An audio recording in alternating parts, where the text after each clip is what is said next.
Hello बच्चों, I am your physics educator Pratap Verma और इस वीडियो में मैं डिस्कस करने वाला हूं आपके साथ कूलम्स लॉ। इलेक्ट्रोस्टैटिक्स को समझने के लिए, इलेक्ट्रोस्टैटिक्स को शुरुआत करने के लिए आप समझ लो कि कूलम्स लॉ हमको बहुत अच्छे से सीखना है, समझना है। बेस है इस पूरे के पूरे चैप्टर का, इसके बिना तो हम समझ ही नहीं सकते हैं। और इनफैक्ट मैं कहूंगा कि पूरे के पूरे इलेक्ट्रोमैग्नेटिज्म की जो यूनिट है उसका फाउंडेशन है ये जो लॉ है, आप इस तरीके से समझ सकते हो। तो इसको हम डिटेल में डिस्कस करेंगे, इससे रिलेटेड प्रॉब्लम्स डिस्कस करेंगे। ठीक है, so that's the purpose or that's the goal for this particular video. Before I start with this topic, I just want to remind you quickly that ये channel बच्चों आपके लिए one stop solution है आपके सभी जेई मेन या JEE advanced की जो रिक्वायरमेंट्स है उसके लिए। ठीक है, हमारा टारगेट है कि आप सक्सेस करें एग्जाम के अंदर और हम आपको हाई क्वालिटी कंटेंट प्रोवाइड करें और इस तरीके से प्रोवाइड करें कि आप इंटरेस्टिंग तरीके से चीज़ों को सीख सको और अपने गोल की तरफ आगे बढ़ सको। जेई की प्रिपरेशन के लिए आपको जो भी रिक्वायरमेंट है, आपको नोट्स लगते हैं, डीपीपीज लगते हैं, आपको माइंड मैप्स लगते हैं, राइट, आपको स्ट्रक्चर तरीके से तैयारी करनी होती है, गाइडेड मैनर में तैयारी करनी होती है। ये सब करने के लिए आप इस चैनल को सब्सक्राइब करके रखें। हमको आप इंस्टाग्राम हैंडल पे भी फॉलो कर सकते हैं और टेलीग्राम चैनल हमारा जरूर बच्चों ज्वाइन कर लें। क्यों मैं बोल रहा हूँ ऐसा? बिकॉज क्लास रिलेटेड अपडेट्स हैं, नोटिफिकेशंस हैं, डीपीपीज हैं, क्लास नोट्स हैं, all sort of things you get on Telegram channel. ठीक है, तो ये जरूर कर लीजिए। अदर देन दैट, ये जो वेबसाइट हमारी है anandmani.com, इसको जरूर विजिट करें और आई एम वेरी श्योर कि आपकी ये फेवरेट साइट में से एक रहेगा, because all sort of content, all sort of information you get here on this particular website. And इस सब के बावजूद, इस सब के साथ साथ अगर आपकी फिर भी क्वेरीज बचती हैं, क्वेश्चंस बचते हैं, do use this number, this is our helpline number. तो ये नंबर पे आप हमेशा कॉल कर सकते हैं, आपकी सभी टाइप की क्वेरीज यहाँ पे रिजॉल्व हो जाएंगी। ठीक है, चलिए फिर शुरू करते हैं, आगे बढ़ते हैं इस डिस्कशन में। मुझे आपके साथ में डिस्कस करना है कूलम्स लॉ। कूलम्स लॉ हमें बताता क्या है ना, इसकी इंपॉर्टेंस क्या है, इससे हम क्या सीखेंगे, स्टेटमेंट क्या है, क्या कंडीशंस हैं, क्या लिमिटेशंस हैं, इन सब के बारे में हम डिस्कस करेंगे। कूलम्स लॉ बच्चों एसेंशियली दो पॉइंट मासेस के बीच में और पॉइंट चार्जेस के बीच में लगने वाले इलेक्ट्रोस्टैटिक अट्रैक्शन और रिपल्शन को क्वांटिफाई करता है, या उनके बीच में इलेक्ट्रोस्टैटिक फोर्स कैसा लगेगा ये बात हमको बताता है ना। तो पहली बात किसकी बात हो रही है? पॉइंट चार्जेस की बात हो रही है। पॉइंट चार्जेस के बीच में होने वाले इलेक्ट्रोस्टैटिक फोर्स की बात हो रही है, उनके बीच में लगने वाले इलेक्ट्रोस्टैटिक फोर्स की बात हो रही है कि वो फोर्स कैसा लगेगा। जैसे मैंने कहा कि इलेक्ट्रोस्टैटिक फोर्स की बात हो रही है, तो आप समझ जाइए कि जो ये पॉइंट चार्जेस हैं, ये पॉइंट चार्जेस या तो रेस्ट पे होने चाहिए, या तो रेस्ट पे होने चाहिए, या तो बहुत कम, है ना, स्पीड इनकी हो सकती है। अगर स्पीड बहुत कम है, वेलोसिटी बहुत कम है, तो उस केस में आप उनकी स्पीड को नेग्लेक्ट करके उनकी कंडीशंस को इलेक्ट्रोस्टैटिक कंडीशंस मानते हुए कूलम्स लॉ को अप्लाई कर सकते हैं। But ideally speaking these charges should be at rest, they should be in electrostatic conditions. दूसरी इंपॉर्टेंट बात मैंने यहाँ पे साथ के साथ मेंशन कर ही दी है कि these charges should be point charges strictly speaking, right.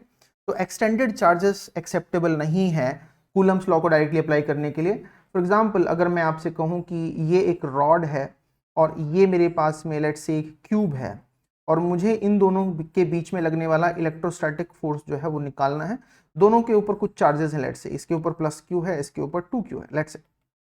तो आप इसके ऊपर सीधा सीधा कूलम्स लॉ नहीं लगा सकते, है ना, सीधा सीधा कूलम्स लॉ नहीं लगा सकते हैं। एक बहुत कॉमन मिस्टेक होती है बच्चों की, वो क्या होती है कि वो लोग सोचते हैं कि हमने सेंटर ऑफ मास का चैप्टर पढ़ रखा है, तो ऐसा ही कुछ यहाँ पे भी लगा देते हैं। ये काम करते हैं, इसका एक सेंटर होगा, इसका भी एक सेंटर होगा, तो एक काम करते हैं कूलम्स लॉ इसी पे अप्लाई करते हैं। तो सेंटर ऑफ मास पे कॉन्सेंट्रेशन ऑफ चार्ज जो है, कॉन्सेंट्रेशन ऑफ चार्ज, ये मान करके आप कूलम्स लॉ अप्लाई बिल्कुल नहीं कर सकते हो, राइट। तो even before I am starting कि भाई कूलम्स लॉ क्या है, उसका स्टेटमेंट क्या है एंड ऑल दोस थिंग्स, मैं साथ के साथ वो भी चीजें आपको बताते हुए चल रहा हूं जो आपको नहीं करनी है, जिन चीजों पे आपको ध्यान रखना है, जहां पे मिस्टेक्स आपसे होती हैं। ठीक है, सो Having said this much, let me give the statement right away, the mathematical statement as well as the statement in language. Well, this law simply says that if you have 2 point charges separated by a distance, let's say r, and the charges are magnitude wise q1 and q2, then the force of interaction, electrostatic force of interaction between these charges will be directly proportional to the product of charges and inversely proportional to the square of distance, है ना। Mathematically अगर हम इसको express करें तो ये बोलता है कि देखो फोर्स जो होगा, मैग्नीट्यूड ऑफ फोर्स, वो directly proportional to Q1 Q2, product of charges होगा inversely proportional to the square of the distance होगा बिटवीन द चार्जेस। सिचुएशन कैसी है, ऐसी है, ये एक पॉइंट चार्ज है Q1, ये एक पॉइंट चार्ज है Q2, ठीक है। हमने ये बात पढ़ी ही थी चार्जेस के बारे में कि लाइक चार्जेस रिपेल करते हैं और अनलाइक चार्जेस अट्रैक्ट करते हैं। तो एक काम करते हैं, इनको लाइक चार्जेस मान लेते हैं अभी के लिए, है ना, ये अज्यूम कर लेता है। तो इनमें रिपल्शन हो जाएगा, अनलाइक चार्जेस होते तो अट्रैक्शन हो जाता, ठीक है। तो इस लॉ के अकॉर्डिंग इन दोनों के बीच में जो लगने वाला फोर्स है वो फोर्स मैग्नीट्यूड वाइज कैसा होगा, directly proportional to Q1 Q2 होगा, inversely proportional to square of distance होगा। इसकी वजह से कई बार इसको हम इनवर्स स्क्वायर लॉ भी बोलते हैं, है ना। ये क्या है, इनवर्स स्क्वायर लॉ है। तो ये बात भी इंपॉर्टेंट है बिकॉज नेचर में कई सारे ऐसे फोर्सेस देखने को हमें मिलते हैं जो कि इनवर्स स्क्वायर लॉ को सेटिस्फाई करते हैं। सर इसका क्या मतलब होता है, इसका मतलब ये होता है कि जैसे जैसे डिस्टेंस बढ़ेगी, है ना, वैसे वैसे बहुत तेजी से फोर्स या इंटरेक्शन कम हो जाएगा, ठीक है। एक और बात मैं यहाँ पे आपको शो करूं या मेंशन करूं कि देखो मैंने यहाँ पे फोर्सेस दिखाते हुए विदाउट इवन मेंशनिंग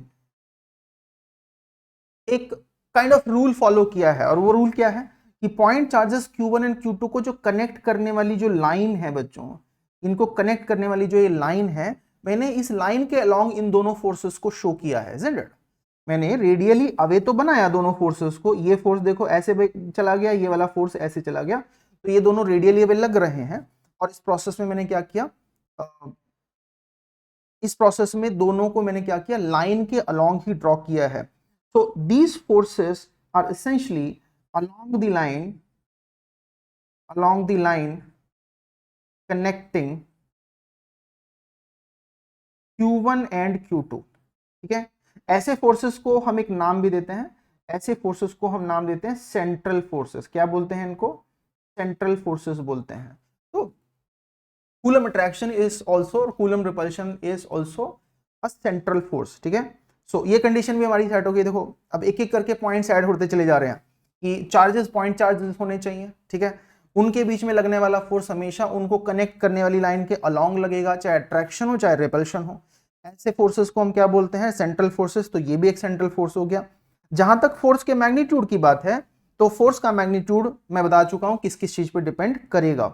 एक और चीज मैं यहाँ पे मेंशन कर दूं before I move forward, let me से दिस फोर्स इज F12, इसको मैं एक वेक्टर नोटेशन दे देता हूं, एंड लेट मी से this force is F21। Notation clear है, F12 is force on 1/2, F21 is force on 2/1। अब यहां पे समझने की बात यह है कि F12 और F21 की अगर बात की जाए तो these forces are equal and opposite, Newton's third law of motion. इसमें तो कोई बड़ी बात नहीं होनी चाहिए, this is according to Newton's third law of motion. इन दोनों के बीच में लगने वाला ये फोर्स इक्वल एंड अपोजिट होना ही चाहिए, ठीक है। इन्हीं भी दो बॉडीज के बीच में लगने वाले जो फोर्सेस होते हैं, force of interaction according to Newton's third law of motion, equal and opposite होते हैं। और यहाँ पे ये वेक्टर्स भी उसी हिसाब से देखो मैंने यहाँ पे ड्रॉ कर रखे हैं, ठीक है। As far as this F is concern, ये जो मैंने यहाँ पे एफ शो किया, as far as this force is concern, this is nothing but the magnitude of F12 और F21, this is how it is, right. तो यहां तक की बात सेट हो गई। अब इन दोनों एक्सप्रेशंस को देखो, यहाँ पे ये जो कंडीशंस हमने लिखी, ये जो कंडीशंस हमने यहाँ पे लिखी, फोर्स ऐसा होना चाहिए, इसको मैथमेटिकल एक्सप्रेशन देंगे, इसको मैथमेटिकल एक्सप्रेशन देंगे तो देखो कैसा लगेगा। दोनों को अगर कंबाइन कर दिया जाए तो कहेंगे कि F is directly proportional to Q1 Q2 upon R²। और अगर ये प्रोपोर्शनैलिटी हटा करके एक प्रोपोर्शनैलिटी कांस्टेंट लगा दिया जाए तो वो प्रोपोर्शनैलिटी कांस्टेंट लगाने के बाद में लिखा सकता है F is equal to K Q1 Q2 upon R², where k is a proportionality constant and its value is found to be approximately 9 into 10 to the power 9 in SI system। ठीक है, SI system में इसकी unit इतनी हो जाएगी। और अगर हमें यूनिट के बारे में ध्यान देना है, यूनिट पे भी ध्यान देते हैं थोड़ा सा, कि as far as k is concerned, this constant k is concerned, इसकी यूनिट क्या होनी चाहिए। कई बार क्वेश्चंस में डायमेंशनल फॉर्मूला भी पूछ लेता है, तो अगर मुझे यहाँ पे देखो यूनिट और डायमेंशंस की बात करनी है तो बहुत मुश्किल काम नहीं होगा। कैसे करेंगे, देखो इसकी यूनिट अपन को पता है न्यूटन, इसकी पता है चार्ज के लिए कूलम, और यहाँ पे डिस्टेंस के लिए हमें मीटर पता ही है। तो अगर मैं इसकी यूनिट लिखना चाहता हूं तो मैं इसकी यूनिट लिखूंगा न्यूटन मीटर स्क्वायर पर coulomb square, right. This will be the unit for this quantity. और अगर मुझे इसका डायमेंशनल फॉर्मूला लिखना है तो again I can go step further कि भाई dimensional formula for k will be given by dimensions for force divided by dimensions for q1 q2 and यहाँ पे जाएगा dimensions for r square। तो कोई मुश्किल काम नहीं है, आसानी से काम हम लोग कर सकते हैं। कैसे करेंगे, वेल फोर्स की डायमेंशंस लिख देंगे, डिस्टेंस की यहाँ पे L2 डायमेंशन हो जाएगी, यहाँ पे ऐसे ही चार्ज की डायमेंशन क्या हो जाती है एम्पियर सेकेंड, तो उसके लिए हम यूज कर सकते हैं and accordingly we can write the dimension formula. Why I am talking about this, because कई बार एग्जाम्स में आप देखते हो कि इस टाइप के कॉन्स्टेंट्स का डायमेंशनल फॉर्मूला पूछ लेता है, या किसी और क्वेश्चन में इनके डायमेंशनल फॉर्मूले की जरूरत पड़ जाती है, तो हमें टेक्निक पता होनी चाहिए, ठीक है। एनीवेज, सो एसआई सिस्टम में कांस्टेंट k की वैल्यू आती है इतनी 9 into 10 to the power 9। And इसको लेकर के मैं एक बात जरूर पॉइंट आउट करना चाहूंगा कि पहली बात तो ये वैल्यू ऑब्वियसली जो सिस्टम ऑफ यूनिट है उसकी चॉइस पे डिपेंडेंट है, एंड दूसरी बात मैं ये जरूर कहना चाहूंगा कि it has a very large value, you know, obviously it has a very large value 9 into 10 to the power 9, which basically means that charges जो भी होंगे, पॉइंट चार्जेस, उनके बीच में लगने वाला इलेक्ट्रोस्टैटिक फोर्स जो होता है वो काफी ह्यूज होता है ना, according to the given charge, उसके हिसाब से देखा जाए तो काफी लार्ज वैल्यू इसकी होती है। ये पॉइंट हमें जरूर नोटिस करना चाहिए, ठीक है। अदर देन दैट, चार्जेस जितने ज्यादा होंगे उनके प्रोडक्ट पे फोर्स डिपेंड कर रहा है, तो बहुत तेजी से फोर्स की वैल्यू बढ़ेगी अगर चार्जेस की वैल्यू बढ़ती है तो, ठीक है। और कोई भी चार्ज बढ़ेगा तो दूसरे के ऊपर लगने वाला फोर्स भी बढ़ जाएगा। Out of the two charges अगर एक चार्ज भी बढ़ता है तो दोनों के बीच में लगने वाला जो फोर्स है वो तेजी से बढ़ जाएगा, ठीक है। सो मैंने यहाँ पे मैग्नीट्यूड के लिए लिखा था, डायरेक्शन ऑलरेडी हम लोग शो कर चुके हैं किस टाइप की होती है, तो एक तरीके से देखा जाए तो बात कंप्लीट हो गई है ना, कि फोर्स की डायरेक्शन हम शो कर दे रहे हैं, फोर्स का मैग्नीट्यूड हम कैलकुलेट कर ले रहे हैं, तो we know pretty much everything about it. इस एक्सप्रेशन को देखते हुए मैं आपसे ये जरूर और कहूंगा कि आप इस बात को नोटिस करें कि देखो अगर फोर्स के मैग्नीट्यूड को सिंपली आर के साथ में प्लॉट किया जाए तो कुछ इस टाइप का प्लॉट देखने को मिलेगा, मतलब बहुत रैपिडली जैसे जैसे आर बढ़ेगा वैसे वैसे फोर्स की वैल्यू जीरो की तरफ टेंड करेगी, बहुत रैपिड डिक्रीज है। Also you should know that इस एक्सप्रेशन के हिसाब से अगर मैं जस्ट इस एक्सप्रेशन को फॉलो करूं, F is equal to K Q one Q two upon R square, तो इसके हिसाब से if r tends to zero it will imply that f tends to infinity, right? Practically क्या होगा, प्रैक्टिकली ये होगा कि r is equal to 0 is not allowed, है ना, वहां पे ये r is exactly equal to 0 पे ब्रेक डाउन हो जाएगा, है ना। बट प्रैक्टिकली इसका मीनिंग ये होगा कि जैसे जैसे चार्जेस के बीच का सेपरेशन डिक्रीज करता है वैसे वैसे फोर्स बहुत रैपिडली इंक्रीज करता है, ये हम बोल सकते हैं, ठीक है। तो कुछ इस टाइप की कहानी होगी, देखो ये कुछ इस टाइप की कहानी होगी, इसको ऐसे करके डॉट डॉट करके हम शो कर सकते हैं। जैसे जैसे आर की वैल्यू बहुत कम होती चली जा रही है वैसे वैसे फोर्स बहुत तेजी से बढ़ रहा है, जब आर की वैल्यू बहुत ज्यादा हो जा रही है तो एसिम्प्टोटिकली ऐसे जीरो की तरफ जाएगा, कुछ इस टाइप की कहानी होगी। ये जो ग्राफ मैंने यहाँ पे बनाया है, ये graph as such you know बिल्कुल एग्जैक्टली 1/r² के हिसाब से बना दिया है, जस्ट ऐसे ही ड्रॉ करके, ऐसा तो हो नहीं सकता है। बस एक क्वालिटेटिव आइडिया मैंने यहाँ पे आपको देने की कोशिश की है, एक क्वालिटेटिव आइडिया देने की मैंने यहाँ पे आपको कोशिश की है, this is what it is. एक बात मैं और मेंशन कर दूं बच्चों यहाँ पे कि जब मैंने लिखा कि 9 इंटू 10⁻9 के की वैल्यू होगी, 9 इंटू 10⁻9 के की वैल्यू होगी, ये तब होगी जब मीडियम कौन सा है इन दोनों के बीच में, मीडियम स्ट्रिक्टली स्पीकिंग इनके बीच में क्या है, वैक्यूम है, एंड रफली स्पीकिंग इनके बीच में मीडियम क्या है, एयर है, बिकॉज एयर और वैक्यूम के केस में बहुत ज्यादा अंतर के की वैल्यू में नहीं आता है। जैसे जैसे आप मीडियम चेंज करोगे के की वैल्यू भी चेंज हो जाएगी, लेकिन उसके बारे में हम अभी बात नहीं कर रहे, ठीक है, उसके बारे में थोड़ी सी अलग से सेपरेटली उसके बारे में बात करेंगे, अभी केवल वैक्यूम के बारे में बात करते हैं।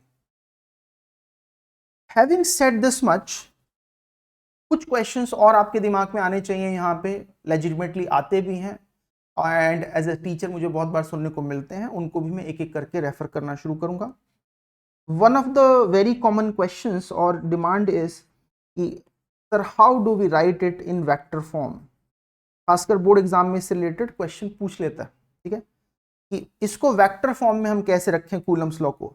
तो देखो बहुत मुश्किल नहीं है, बहुत आसान सा काम है, अगर आप ध्यान से देखो तो कि ये जो चार्जेस मेरे पास में थे Q1 और Q2, राइट, इनके ऊपर लगने वाले फोर्सेस को हमने ऐसे शो किया था F12 वेक्टर, और इसको हमने शो कर दिया था F21 वेक्टर, और इन दोनों को कनेक्ट करने वाली जो लाइन है इसके अलॉन्ग ये फोर्सेस हमारे होने वाले थे, ठीक है। नाउ अगर मुझे वेक्टर फॉर्म में लिखना है F12 और F21 को, तो मुझे इन डायरेक्शंस में यूनिट वेक्टर्स एटलीस्ट पता होने चाहिए, और यूनिट वेक्टर्स कैसे बनेंगे उसका हमें यहाँ पे देखो सिस्टम एक बनाना पड़ेगा। सपोज ये अपने पास में कोऑर्डिनेट सिस्टम है XYZ, है ना, ये कोऑर्डिनेट सिस्टम है, और इमेजिन करते हैं ये जो दोनों पॉइंट्स हमारे थे यहाँ पे, इसको पॉइंट 1 बोल देते हैं, इसको पॉइंट 2 बोल देते हैं, तो ये अपना पॉइंट 1 हो गया, ये अपना पॉइंट 2 हो गया, और इन दोनों के पोजीशन वेक्टर्स लेट से मुझे पता है R1 वेक्टर, और ये वाला पोजीशन वेक्टर कौन सा है, R2 वेक्टर। तो जहां पे पॉइंट चार्जेस रखे हुए हैं उनके पोजीशन वेक्टर्स लेट से मुझे पता है R1 and R2। My question is कि क्या मैं इन वेक्टर्स को यूज करके 1 और 2 को कनेक्ट करने वाली लाइन के लॉन्ग वेक्टर लिख सकता हूं, and the answer for that is yes, right.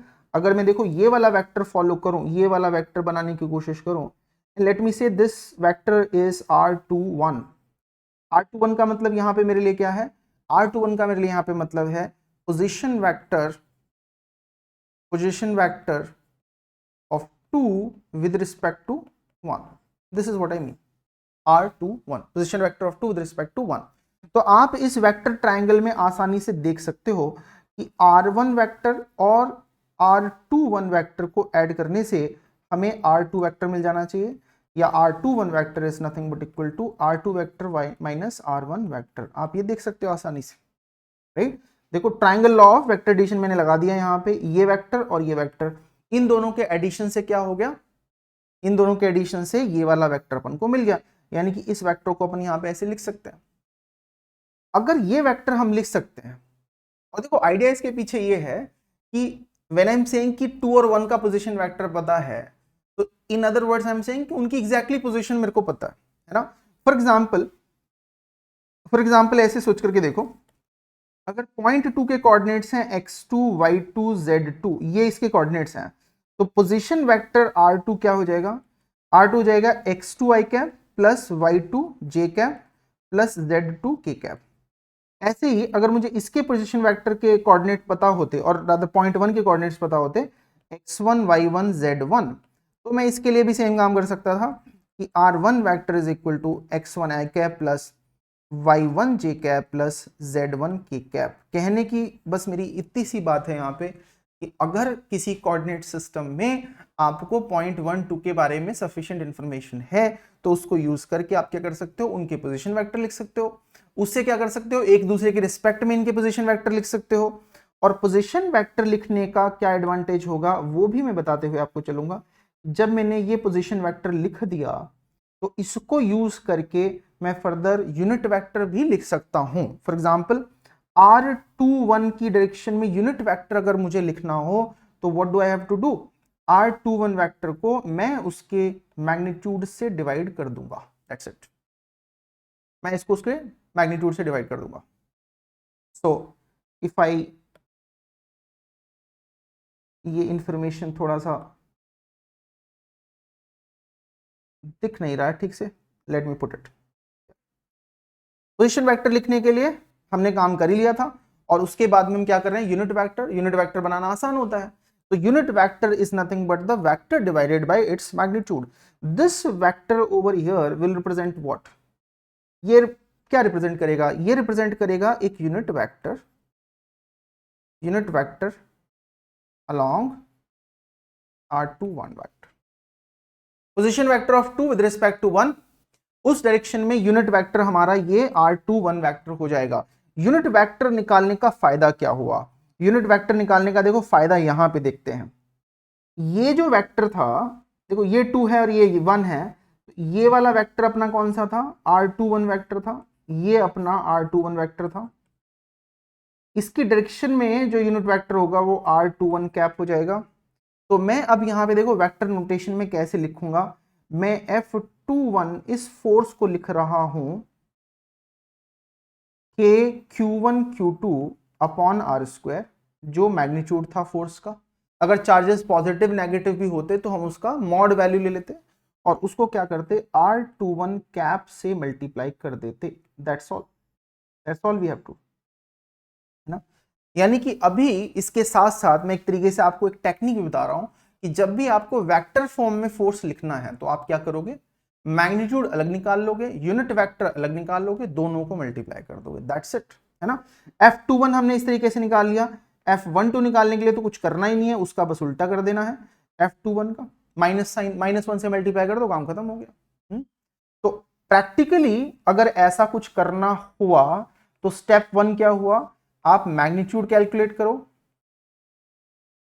Step 2 क्या हो गया, आप यूनिट वेक्टर बना लो। और स्टेप 3 क्या हो गया, दोनों को मल्टीप्लाई करो और काम खत्म करो, है ना। तो कोई मुश्किल काम नहीं है अगर आपको वेक्टर फॉर्म में भी इसको लिखना है तो, ठीक है। एज आई सेड, देखो पूरे के पूरे इलेक्ट्रोमैग्नेटिज्म की इस यूनिट का, पूरे के पूरे इलेक्ट्रोस्टैटिक्स के चैप्टर का बेस है ये, है ना। आपको एकदम क्रिस्टल क्लियर होना चाहिए, आपको मन लगा करके उसको समझना है। थोड़ी सी मेहनत शुरुआत में होती है, थोड़ा सा थ्योरेटिकल पोर्शन भी थोड़ा सा खिंचता है, but all that is very much necessary to get a grip on what this law essentially says. A few more points I do want to add to Coulomb's law and its discussion, guys. ये law आपके दिमाग में ये भी question आना चाहिए, आता होगा फॉर श्योर, कहाँ से आ गया। अगर मैं ये बात आपको बता रहा हूँ कि ऐसे ऐसे होता है, चार्जेस के बीच में ये फोर्सेस लगते हैं, तो दिमाग में सवाल आता है कि कहाँ से आएगा। तो to answer that I must tell you that it is an experimental law. Based on experiment, this law has been established, and till date it has proven to be correct in all the domains that we study, you know? Even at the scale of atom or nuclei or nucleus, बच्चों nucleus के scale पे भी, atom के scale पे भी ये जो law है ब्रेक डाउन नहीं होता है, ये लॉ वहां पे भी वैलिड है। तो दैट्स प्रीटी इंटरेस्टिंग, है ना। और इसका बेसिस क्या है, व्हाई डू वी से कि this law is valid, because experiments हमको ऐसा बताते हैं, ये एक्सपेरिमेंटल लॉ है, एक्सपेरिमेंट के बेसिस पे हम जानते हैं कि ये बात सही है। इनफैक्ट आने वाले चैप्टर्स में जब हम लोग डिटेल में और पढ़ेंगे, एटम्स और न्यूक्लिया के बारे में पढ़ेंगे, तो हम देखेंगे कि इलेक्ट्रॉन जब रिवॉल्व करते हैं न्यूक्लियस के अराउंड, तो इलेक्ट्रॉन्स पे लगने वाला जो फोर्स है बिकॉज ऑफ द न्यूक्लियस, उसको भी हम कूलम्स लॉ से ही एक्सप्रेस करते हैं। जो प्रोटॉन्स होते हैं न्यूक्लियस के अंदर बहुत क्लोज होते हैं एक दूसरे के, बहुत क्लोज होते हैं एक दूसरे के, वहां पे भी प्रोटॉन्स के बीच में लगने वाला जो रिपल्सिव फोर्स है उसके लिए हम कूलम्स लॉ यूज करते हैं। तो कूलम्स लॉ वहां पे भी ब्रेक डाउन नहीं होता, वैलिड रहता, ठीक है। I will talk about a few more additional points about Coulomb's law, and then I'll conclude the theory part of this of the discussion related to Coulomb's law. तो theory part जैसे हमारा complete हो जाएगा, जैसा कि हम यहाँ पे कर रहे हैं, हम लोग एक प्लेलिस्ट बना करके हमने रखा हुआ है इलेक्ट्रोस्टैटिक्स के चैप्टर के लिए। तो उसके बाद में सब्सिक्वेंटली आप देखोगे कि मैं कूलम्स लॉ से रिलेटेड काफी सारे इलस्ट्रेशन सॉल्व एग्जांपल्स आपके साथ में डिस्कस करूंगा, राइट। तो that is the flow we are following over here in this particular on this particular channel. तो थ्योरेटिकल जो बातें हैं वो कंक्लूड करने की कोशिश करते हैं बच्चों। मैंने एक बात यहां पे बताई थी कि ये फोर्स हमेशा दोनों को कनेक्ट करने वाली लाइन के अलॉन्ग लगेगा, और ऐसे फोर्सेस को हम क्या बोलते हैं, सेंट्रल फोर्सेस बोलते हैं। ऐसे फोर्सेस को हम क्या बोलते हैं, सेंट्रल फोर्सेस बोलते हैं। तो ये एक छोटा सा पॉइंट है जो आपको याद रखना चाहिए। एंड एक और इंपॉर्टेंट बात मैं यहाँ पे बता दूं कि ये जो सेंट्रल फोर्सेस होते हैं they are suppose to be conservative forces. Electrostatic force is also a conservative force. अब कंजर्वेटिव फोर्स क्या होते हैं, नॉन कंजर्वेटिव फोर्स क्या होते हैं, ये बात हम लोग 11th स्टैंडर्ड में पढ़ते हैं, है ना, ये बात हम पढ़ते हैं। लेकिन फिर भी मैं यहाँ पे एक बार हल्का सा रिपीट कर दूं, कंजर्वेटिव फोर्सेस वो फोर्सेस हैं जिनके लिए बच्चों work done by the force is independent of the path. Work done by the force in a closed loop is always equal to 0, है ना। वर्क डन पाथ इंडिपेंडेंट होगा, क्लोज लूप में work done 0 होगा। And इसके साथ एक हमेशा आप पोटेंशियल एनर्जी फंक्शन डिफाइन कर सकते हो। जब भी कोई कंजर्वेटिव फोर्स होगा तो आप उसके साथ में डिफाइन कर सकते हो एक पोटेंशियल एनर्जी फंक्शन। इसलिए आप देखोगे यहां पे कि हम लोग इलेक्ट्रोस्टैटिक पोटेंशियल एनर्जी का कॉन्सेप्ट डिस्कस करेंगे आने वाले लेक्चर्स में, आने वाले वीडियोस में, इलेक्ट्रोस्टैटिक पोटेंशियल एनर्जी। और जब इलेक्ट्रोस्टैटिक पोटेंशियल एनर्जी की बात होगी तो इलेक्ट्रोस्टैटिक पोटेंशियल की भी बात होगी। तो ये दोनों चीजें हम डिफाइन कर सकते हैं। ऐसा क्यों कर सकते हैं, बिकॉज ये एक कंजर्वेटिव फोर्स है। और कंजर्वेटिव फोर्सेस में ऐसा हो सकता है because the work done against the conservative force gets stored in the form of potential energy. ये बात हम याद रखें, जनरली यू से रिप्रेजेंट करते हैं, यहां पे भी ऐसा ही करेंगे। Work done against the conservative forces gets stored in the form of potential energy which can be retrieved later. तो ये सारी बातें हम लोग 11th स्टैंडर्ड में वर्क पावर एनर्जी के चैप्टर में पढ़ चुके हैं। कहां पे पढ़ चुके हैं, वर्क एनर्जी पावर, इस चैप्टर में बच्चों पढ़ चुके हैं। तो those of you who are struggling with basic mechanics, I will suggest you कि भाई कुछ मत करो तो कम से कम वेक्टर्स का जरूर रिवीजन कर लो, और कुछ ना करो तो बेसिक्स ऑफ मैकेनिक्स का जरूर रिवीजन कर लो। देखो मैकेनिक्स में बहुत डिफिकल्ट, बहुत एकदम खतरनाक क्वेश्चंस करने की जरूरत नहीं है, लेकिन उसके बेसिक्स आने चाहिए, बिकॉज इस चैप्टर में भी वो बेसिक्स बार बार यूज होंगे, और अगर आप उसमें अनकंफर्टेबल हो तो दिक्कत आपको होने वाली है, ठीक है। सो वेक्टर्स थोड़ा सा बढ़िया से पढ़ लो, रिवाइज कर लो, मैकेनिक्स के थोड़े से बेसिक्स रिवाइज कर लो, तो चीजें आपके दिमाग में कनेक्ट होती रहेंगी, कोई दिक्कत नहीं रहेगा, है ना। तो ये एक एडिशनल बात थी। नहीं समझ में आई हुई हो तो ज्यादा परेशान मत होना, क्योंकि आने वाले वीडियोस में, आने वाले लेक्चर्स में मैं क्या करूंगा, इस सबको और डिटेल में डिस्कस करने वाला हूँ, राइट।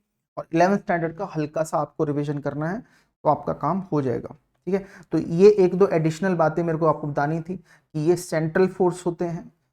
कूलम अट्रैक्शन और coulomb force is essentially A central force and it is also conservative force. इसके साथ पोटेंशियल एनर्जी फंक्शन एसोसिएटेड है, इसके साथ पोटेंशियल फंक्शन एसोसिएटेड है, ठीक है। और पोटेंशियल एनर्जी फंक्शन क्यों एसोसिएटेड है, कंजर्वेटिव क्यों है, इसकी डेफिनेशन क्या है, मैंने यहाँ पे भी आपको रिवाइज कर दी। तो this is pretty much all about the theoretical aspect of Coulomb's law. With just one more thing, I will conclude the theoretical discussion and I will then meet you in the next video with problems or basically illustrations, and using them we'll try to understand Coulomb's law even better, ठीक है। तो यहाँ पे अब मैं थोड़ा सा a few minutes I'll take and ये थोड़ा सा टाइम ले करके मैं क्या डिस्कस करूंगा बच्चों आपके साथ में, मैं डिस्कस करूंगा आपके साथ में effect of medium. Effect of medium बड़ी इंपॉर्टेंट बात है, इसको अलग से इसलिए मैंने बचा करके रखा कि अलग से थोड़ा सा आपके साथ में इस चीज को डिस्कस करेंगे, मीडियम का क्या इफेक्ट होगा। इनफैक्ट इसके कॉन्टेक्स्ट में जब हम मीडियम का इफेक्ट डिस्कस करना शुरू करेंगे तो हम डाइलेक्ट्रिक कांस्टेंट के बारे में बात करेंगे। डाइलेक्ट्रिक कांस्टेंट के बारे में बच्चों हम कई बार बात करने वाले हैं इस यूनिट के अंदर, तो मैं अभी इस चैप्टर के अंदर डिस्कस कर रहा हूं, उसके बाद वापस से जब हम लोग कैपेसिटर्स पढ़ रहे होंगे तो फिर से मैं एक बार डिस्कस करूंगा कि ये डाइलेक्ट्रिक कांस्टेंट क्या होता है, राइट। तो layer by layer, step by step हम इसके बारे में सीखेंगे, स्टेप बाय स्टेप, है ना। ये चीज क्या है, इसका क्या सिग्निफिकेंस है। चलो तो पहले मीडियम की बात कर लेते हैं झटपट। देखो, अगर हम ऐसी एक सिचुएशन डिस्कस करें जिसमें कि वैक्यूम है और वैक्यूम में 2 पॉइंट चार्जेस रखे हुए हैं Q1 और Q2 और उनके बीच का सेपरेशन कितना है, R है। तो अभी हमने देखा कि दोनों के बीच में जो लगने वाला फोर्स होगा, और अभी के लिए मैं लाइक चार्जेस ले रहा हूं बार बार एग्जांपल्स में, ठीक है, ऐसा कोई फिक्स रूल नहीं है, आप अनलाइक चार्जेस भी ले सकते हैं।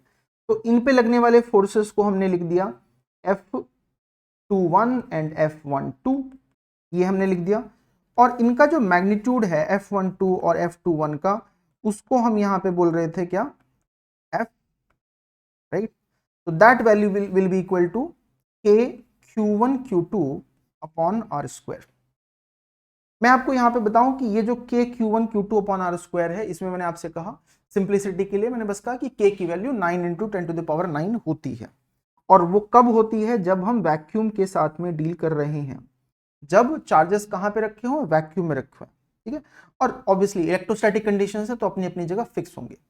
नाउ मैथमेटिकल सिंप्लिसिटी के लिए एंड फॉर हिस्टोरिकल रीजंस हम इस एक्सप्रेशन को देखो ऐसा लिखेंगे, हम F को लिखेंगे K Q1 Q2 upon R square equals to 1/4 pi epsilon not Q1 Q2 upon R square. इसको समझते हुए चलते हैं।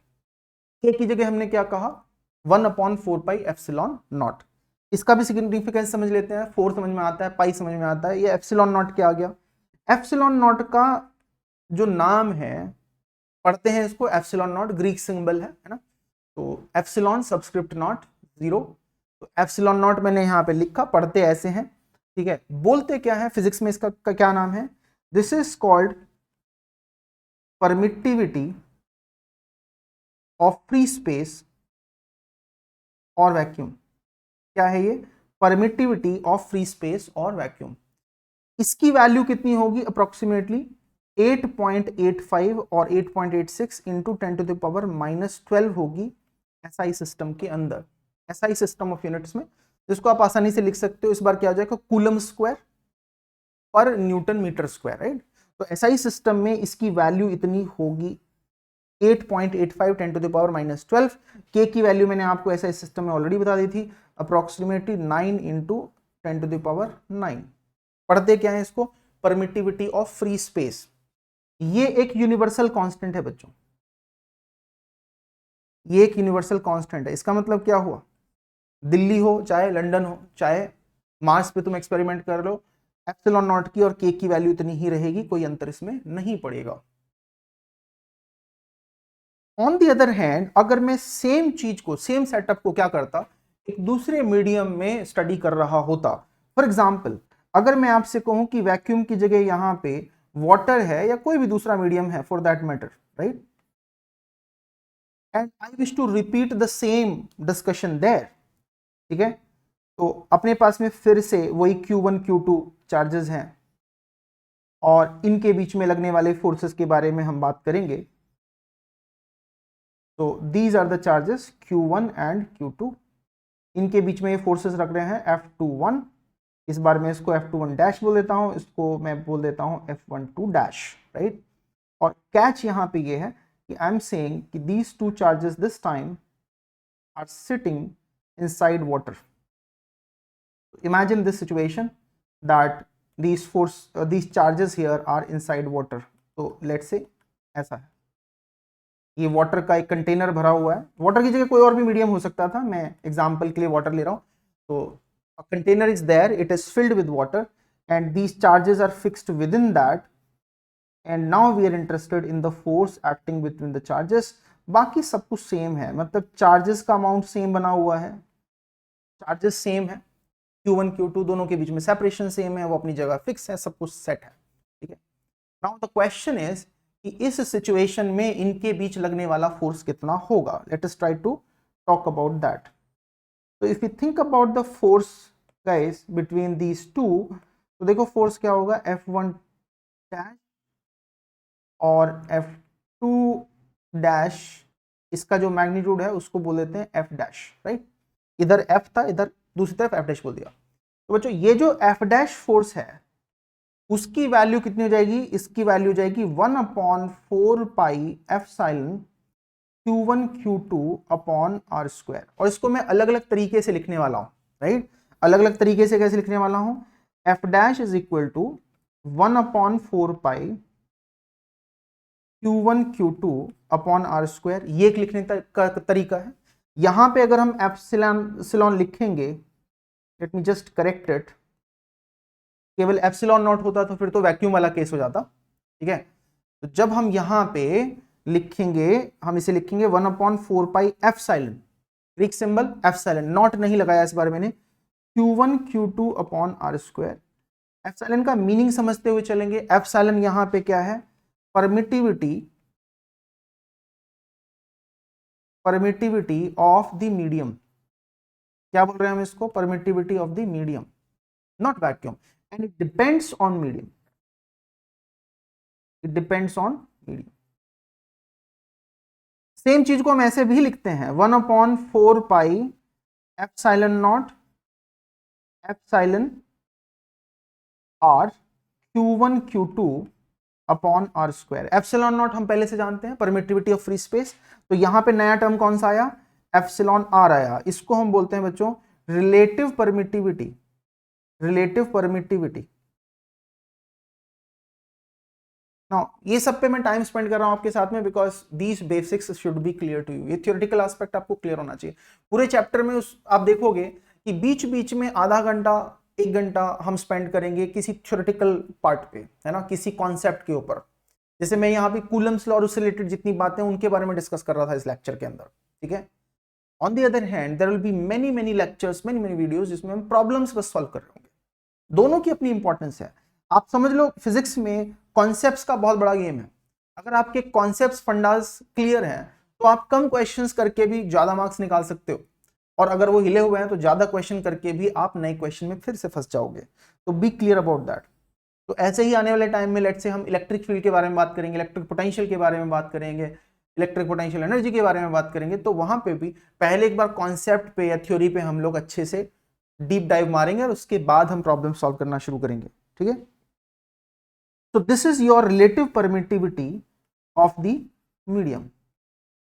अब ऑब्वियस ही बात है, relative permittivity of the medium में इसको बोल रहा हूं तो इसकी भी डिपेंडेंसी किस पे होनी चाहिए, मीडियम पे होनी चाहिए। दोनों चीजें मीडियम पे डिपेंड करती हैं। इन दोनों चीजों को आप कंपेयर करके यहां पे देख सकते हो कि ये वाली चीज की जगह इस फॉर्मूले में बस ये वाली चीज आ गई है, और इसके बेसिस पे आप इजीली देख सकते हो कि epsilon is nothing but equal to epsilon not into epsilon R, isn't it? Permittivity of any medium is equal to permittivity of free space, permittivity of free space multiplied by relative permittivity. या तो आप ऐसे कह सकते हो, relative permittivity को define किया जा सकता है इस तरीके से कि it is permittivity of the medium divided by permittivity of free space. अगर मैं परमिटिविटी की बात करता हूं तो obviously it is a physical quantity with dimensions, है ना, इट हैज डायमेंशंस। बट अगर मैं बात करता हूं एप्सिलॉन R की, रिलेटिव परमिटिविटी की, तो आप देखो परमिटिविटी का ये रेशो है। तो this is essentially a dimensionless quantity.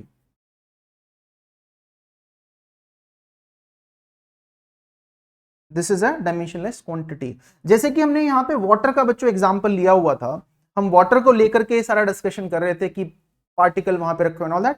तो वाटर के लिए अगर मैं बात करता हूं तो epsilon R for water is approximately 81। This is for water. ये कुछ रटने वाली बात नहीं है, ऐसे ही अलग अलग मीडियम का एप्सिलॉन R अलग अलग वैल्यू होगा, but I just mentioned it for sake of basic understanding और रेफरेंस, ठीक है। तो एक तरीका लिखने का ये हो गया, एक तरीका लिखने का ये हो गया। सेम चीज को लिखने का ये भी तरीका है, हम इसे लिखते हैं 1/4 pi epsilon not capital K, small k नहीं है, capital K, Q1 Q2 upon R square. ठीक है। और आप ये कंपैरिजन देखते हुए चलेंगे, एप्सिलॉन यहाँ पे था, यहाँ पे एप्सिलॉन नॉट एप्सिलॉन आर आ गया, यहाँ पे एप्सिलॉन नॉट के आ गया। तो अब एप्सिलॉन आर की जगह बस क्या आ गया है, एप्सिलॉन नॉट के। तो देखो ये वैल्यू कितनी आ गई है, एप्सिलॉन नॉट कैपिटल के। इसका मतलब epsilon R is equal to epsilon not, epsilon by epsilon not is equal to actually capital K, isn't it? तो आप इसको इस तरीके से रिलेशनशिप को याद रख सकते हो, इजंट इट? ये हमारी क्वांटिटी जो है इस तरीके से बन के आ जाती।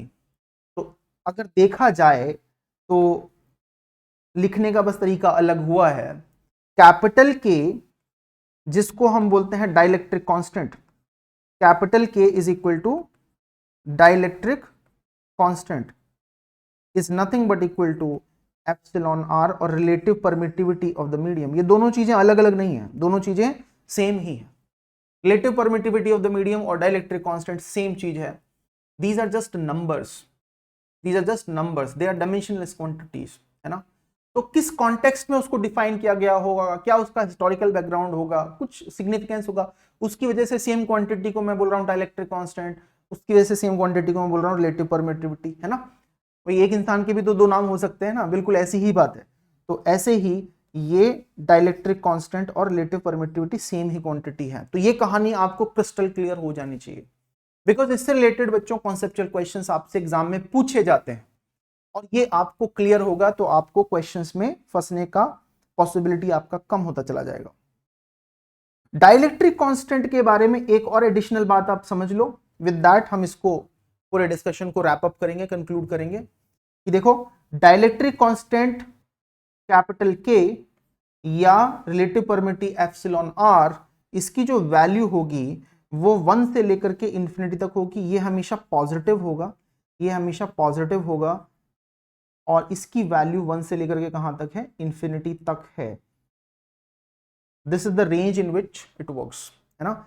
1 किसके लिए होगा, 1 होगा वैक्यूम के लिए और एयर के लिए। तो एयर के लिए अगर देखा जाए तो वैल्यू जो है वो स्लाइटली ग्रेटर देन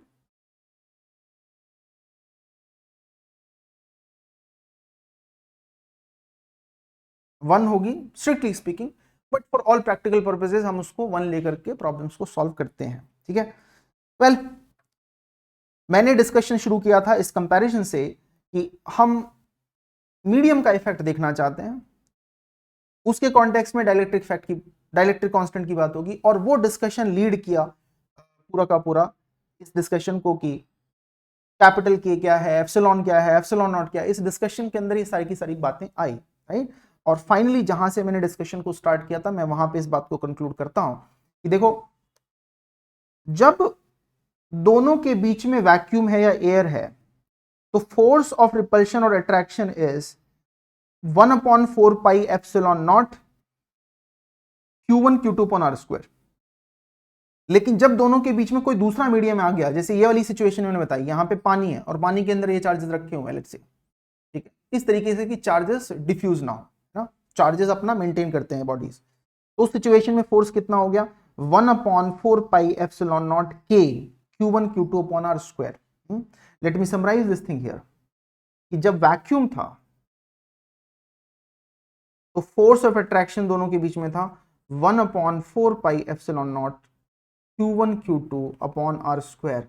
वाटर वाले केस में क्या हो जाएगा, F dash is equal to 1/4 pi epsilon not capital K Q1 Q2 upon R square. आप सभी लोग ये चीज बड़े आसानी से नोटिस कर सकते हो कि this is nothing but F divided by K। In other words, अगर आपको कैपिटल K डिफाइन करना है तो आप ऐसे भी बोल सकते हो कि this is F divided by F dash. This is how you can actually define what dielectric constant or relative permittivity is. This is equal to epsilon r. तो ये बात मेरे लिए इंपॉर्टेंट हो गई। अगर मैं इस बात को लैंग्वेज में कहना चाहूं तो लैंग्वेज में ऐसा कहूंगा कि देखो, अगर दो पॉइंट चार्जेस को फिक्स रखा जाए, एक फिक्स्ड सेपरेशन पे रखा जाए, ठीक है, तो उन दोनों के बीच में लगने वाला जो फोर्स होगा जब उनके बीच में वैक्यूम है वो हम फोर्स कैलकुलेट कर लें, उसका मैग्नीट्यूड निकाल लें। और जब वो किसी मीडियम के अंदर रखे हुए हैं, बाकी सब कुछ सेम है, बस मीडियम चेंज किया, उस सिचुएशन में हम उन दोनों के बीच का फोर्स निकाल लें, तो इन दोनों फोर्सेस का जो रेशियो होगा वो क्या होगा, डाइलेक्ट्रिक कांस्टेंट K होगा मीडियम के लिए। और मैंने आपको बताया कि देखो डाइलेक्ट्रिक कांस्टेंट हमेशा 1 से तो ज्यादा है, पॉजिटिव है और 1 से तो ज्यादा है। जब ये 1 से ज्यादा है तो इसका मतलब क्या होगा, F हमेशा F डैश से ज्यादा होगा। इसको आप ऐसे कॉन्सेप्चुअली समझोगे, F हमेशा क्या होगा, F डैश से ज्यादा होगा, because F divided by F dash is equal to capital K is equal to epsilon r, and that value is always greater than or equal to 1. It implies कि F is always greater than equal to F dash, है ना। ये बात हम आसानी से conclude कर सकते हैं। फॉर एग्जाम्पल अगर मैं देखूं वाटर के लिए तो F by F dash is equal to K is equal to epsilon r is equal to 81 होना चाहिए। इसका मतलब F is equal to 81 times of F dash है, या मैं ये कह सकूं कि F dash is equal to F divided by 81 है। सिग्निफिकेंस समझने की कोशिश करो कि जब चार्जेस एयर में रखे होंगे तब जितना फोर्स लगेगा उससे 81 टाइम्स कम फोर्स लगेगा अगर सेम चार्जेस को वाटर के अंदर रख दिया जाए। तो मीडियम का इफेक्ट ये है, मीडियम क्या कर दे रहा है, कोई भी मीडियम अदर देन वैक्यूम क्या कर दे रहा है, फोर्स को सिग्निफिकेंटली कम कर दे रहा है, depending upon the value of dielectric constant. ठीक है, तो ये बच्चों चीजें मैं आपको बताना चाहता था with respect to in the context of Coulomb's law, and with this I will conclude this particular video. इस वीडियो को मैं यहीं पे कंक्लूड करूंगा, और जो आने वाले हमारे लेक्चर्स होंगे उसके अंदर हम और प्रॉपर्टीज के बारे में बात करेंगे कूलम्स लॉ की। नेमली मैं सुपरपोजिशन प्रिंसिपल को थोड़ा सा अलग से डिस्कस करूंगा आपके साथ में, कि Coulomb's law superposition principle satisfy करता है। Will talk about that and will talk about lots of conceptual questions, theoretical questions as well as numerical problems, right.